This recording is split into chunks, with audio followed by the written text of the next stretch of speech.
Olá, pessoal! Sejam todos muito bem-vindos novamente ao canal Saca Só a História.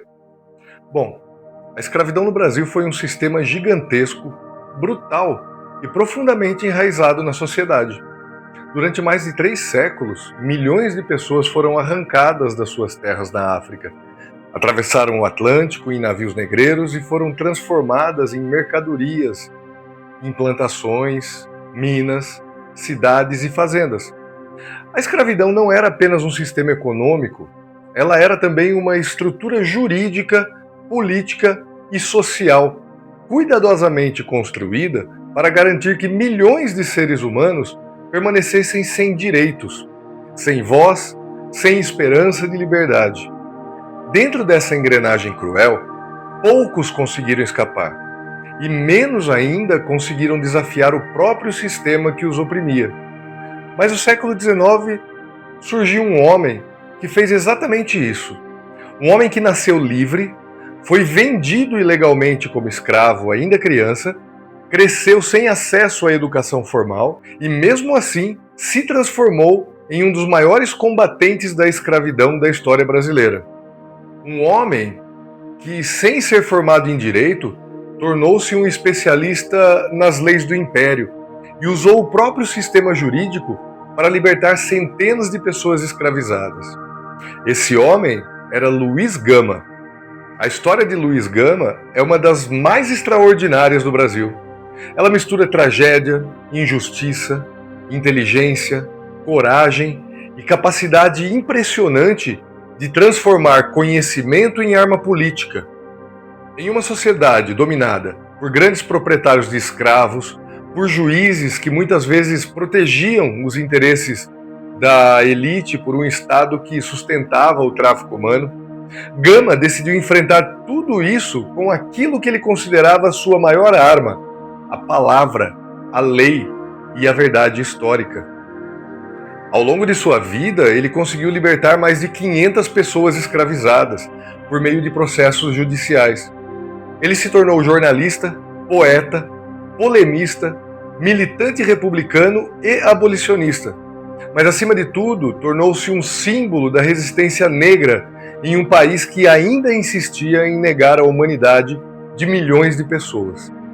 Hoje, vamos contar a história desse homem extraordinário. Uma história que começa em meio a revoltas escravas da Bahia, passa pelo drama de uma infância roubada e chega até os tribunais do Império, onde um ex-escravo ousou desafiar o sistema inteiro. Então se prepara e saca só a história.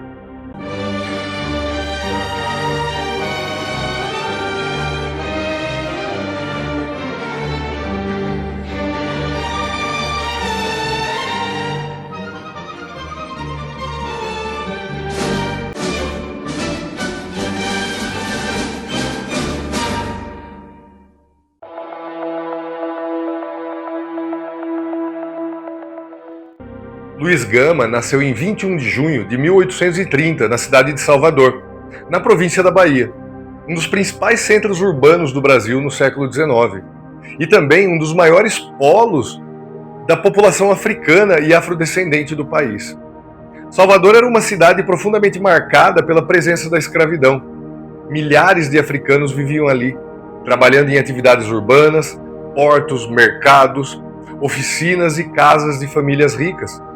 Ao mesmo tempo, era também um espaço de intensa resistência cultural e política, onde tradições africanas sobreviviam e onde revoltas contra o sistema escravista surgiam com frequência.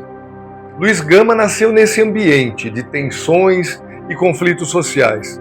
Seu pai era um português branco cujo nome nunca foi completamente confirmado pelos historiadores, mas que possuía algum status social. Sua mãe, porém, uma figura muito mais marcante e provavelmente decisiva na formação simbólica da sua identidade, Luísa Maim. Luísa Maim é uma personagem cercada por mistérios históricos, mas muitos relatos indicam que ela era uma africana livre, possivelmente originária da região da Costa da Mina, que atuava no comércio de quitutes nas ruas de Salvador. Mais do que isso, diversas tradições históricas afirmam que ela teria participado da organização de levantes de escravizados e africanos livres contra o sistema colonial brasileiro. A Bahia, naquele período, era palco de inúmeras revoltas de caráter africano, muitas delas organizadas por muçulmanos africanos, alfabetizados em árabes, conhecido como malês. A mais famosa dessas revoltas foi a Revolta dos Malês, um levante urbano que assustou profundamente as autoridades coloniais e os senhores de escravos. Embora não exista documentação definitiva provando o papel direto de Luísa Maim nessa revolta, muitos relatos da tradição oral e de alguns documentos da época sugerem que ela teria participado da circulação de mensagens e articulações entre grupos rebeldes. Para a elite escravista, mulheres africanas como Luísa Maim representavam um perigo enorme. Elas não eram apenas trabalhadoras urbanas ou vendedoras de comida. Muitas eram lideranças comunitárias, articuladoras políticas e guardiãs de culturas africanas que sobreviveram ao tráfico atlântico. Luiz Gama cresceu, portanto, com uma herança simbólica poderosa, a de ser filho de uma mulher africana que representava a resistência contra a escravidão. Mas essa herança não impediria que sua vida fosse brutalmente interrompida ainda na infância.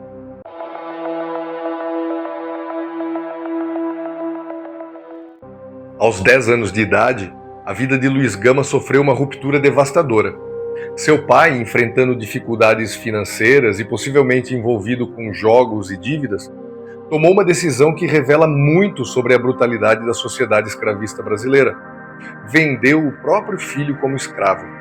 Essa venda foi ilegal em vários níveis. Primeiro, porque Luiz Gama havia nascido livre. Segundo, porque sua mãe era uma africana livre. Pela legislação vigente no Império, isso significava que ele não poderia ser escravizado. Mesmo assim, em 1840, ele foi embarcado em um navio e levado da Bahia para a província de São Paulo, onde foi vendido como propriedade de um fazendeiro. Esse episódio revela algo essencial sobre o funcionamento do sistema escravista no Brasil. A escravidão não era apenas uma instituição legal. Ela era também um mercado extremamente lucrativo, sustentado por fraudes, corrupção e violência. Muitas pessoas livres acabavam sendo ilegalmente escravizadas, especialmente crianças negras ou mestiças, que tinham pouca possibilidade de provar sua condição jurídica. Luiz Gama foi comprado por um comerciante que tentou revendê-lo como escravo doméstico. Porém, segundo relatos posteriores do próprio Gama, ele enfrentou um problema curioso. Muitos compradores não queriam adquiri-lo porque ele afirmava constantemente que era livre. Isso gerava desconfiança e medo de problemas legais. Durante anos, ele viveu em condição de escravidão, trabalhando como criado e realizando tarefas domésticas. Mas sua vida começou a mudar quando um estudante que frequentava a casa onde ele trabalhava decidiu ensiná-lo a ler e escrever. Esse momento foi absolutamente decisivo. Aprender a ler para uma pessoa escravizada no século XIX era muito mais do que adquirir conhecimento. Era conquistar uma ferramenta de libertação intelectual. A alfabetização permitia acessar leis, documentos, jornais e ideias políticas que estavam completamente fora do alcance da maioria da população escravizada. E foi exatamente isso que Luiz Gama fez. Ele passou a estudar obsessivamente tudo o que conseguia encontrar: gramática, literatura, direito, política e história. Pouco tempo depois, ele descobriria algo que mudaria completamente o rumo de sua vida. Ele descobriria que sua escravidão era ilegal.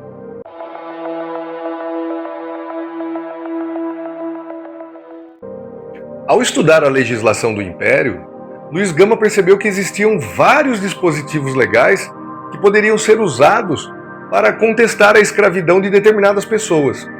Um dos mais importantes era a lei que proibia o tráfico atlântico de africanos, estabelecida oficialmente em 1831. Essa legislação declarava livres todos os africanos trazidos ilegalmente ao Brasil após aquela data. Essa lei ficou conhecida posteriormente como Lei Feijó. O problema era que, na prática, ela quase nunca era aplicada. Durante décadas, o tráfico de africanos continuou acontecendo de forma clandestina, com a conivência de autoridades, comerciantes e grandes proprietários. Por isso, a lei ganhou o apelido irônico entre juristas e políticos da época como Lei para Inglês Ver. Mas Luiz Gama percebeu algo que muitos juristas ignoravam. Mesmo que a lei fosse frequentemente desrespeitada, ela continuava existindo. E se alguém tivesse coragem suficiente para usá-la nos tribunais, poderia expor as contradições do sistema escravista. E foi exatamente isso que ele decidiu fazer. Primeiro, ele conseguiu provar judicialmente que sua própria escravidão era ilegal e conquistou sua liberdade.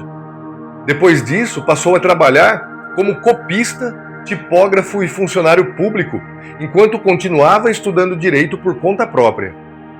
Sem o diploma universitário, ele começou a atuar como espécie de advogado popular, representando pessoas escravizadas em processos judiciais.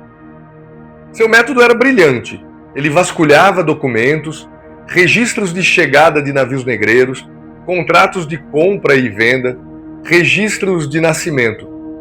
Quando encontrava provas de irregularidade, como africanos traficados após 1831 ou pessoas nascidas livres, ele levava os casos aos tribunais. Essa estratégia transformou Luiz Gama em um pesadelo para os senhores de escravos. Ao longo de sua carreira jurídica informal, ele conseguiu libertar mais de 500 pessoas escravizadas, um número extraordinário para a época.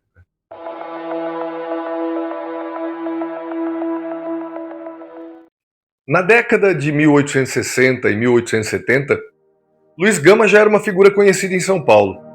Ele atuava como jornalista, escritor e militante político, defendendo ideias republicanas e abolicionistas, em uma sociedade ainda profundamente conservadora. Ele escrevia artigos incendiários em jornais, denunciando a hipocrisia da elite brasileira e criticando abertamente o sistema escravista. Seu estilo era direto, irônico e extremamente combativo. Ele não tinha medo de enfrentar juízes, políticos ou grandes proprietários. Em um de seus textos mais famosos, ele escreveu algo que resume sua postura diante da sociedade brasileira. A escravidão é um roubo. Essa frase simples era, na verdade, uma acusação devastadora contra todo o sistema econômico do país. Luiz Gama também participou da criação de movimentos abolicionistas e ajudou a formar redes de apoio para pessoas escravizadas que buscavam liberdade. Em muitos casos, ele representava juridicamente essas pessoas sem cobrar nada, movido apenas pela convicção de que a escravidão era uma injustiça moral e histórica. Sua atuação foi tão impactante que muitos contemporâneos passaram a chamá-lo de o advogado dos escravos. Mas sua luta teve um fim precoce. Luiz Gama morreu em 1882, 6 anos antes da assinatura da Lei Áurea, que finalmente aboliria a escravidão no Brasil. Mesmo assim, seu legado já estava consolidado. Ele provou que a escravidão podia ser combatida não apenas com revoltas ou fugas, mas também com inteligência jurídica e coragem política. E talvez mais importante, ele mostrou que a luta pela liberdade pode nascer justamente daqueles que o sistema tentou silenciar. Luiz Gama morreu sem ver o fim da escravidão no Brasil. Mas centenas de pessoas viveram livres graças a ele. Ex-escravo, autodidata, poeta, jornalista, advogado sem diploma e um dos maiores libertadores da história brasileira. Durante muito tempo, sua história foi ignorada pelos livros didáticos e pela memória oficial do país. Mas hoje, cada vez mais pesquisadores e movimentos sociais reconhecem aquilo que já era evidente para quem viveu em sua época. Luiz Gama foi uma das figuras mais extraordinárias do século XIX brasileiro, porque em um país construído sobre correntes, ele decidiu usar a lei para quebrá-las. Muito obrigado mais uma vez por ter assistido o nosso vídeo. Deixe o seu like, deixe o seu comentário, compartilhe o nosso vídeo e até o nosso próximo vídeo. Tchau!